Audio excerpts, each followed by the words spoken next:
In South Carolina, Father Kim Drawdy and his 9-year-old daughter Lauren were mistaken for deer and shot by a fellow hunter on New Year's Day. NBC News reported that on Twitter. Once the story went up, condolences came flooding in, but so did this comment. Lana Kayozovsky's post stated 1.5 less MAGA Billies in the world. At least they died supporting their beloved Second Amendment.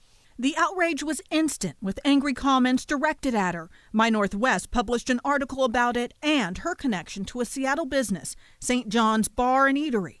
I reached out to the business that's located here on Capitol Hill and received this statement. Quote, the tweet author was reported as a co-owner. That is not the case. She has never been part of the ownership, management, operations, or employees engaged in our business. It really has nothing to do with the bar or the restaurant. Currently, the business's website does not mention her, but an Internet Archive search found as recently as this past November, Lana Kayozovsky was referenced as a business partner who spearheaded the effort to locate a suitable space.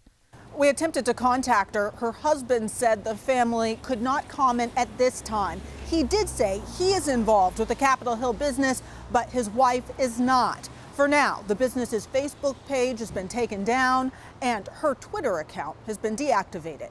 In Seattle, Natalie Swaby, King 5 News.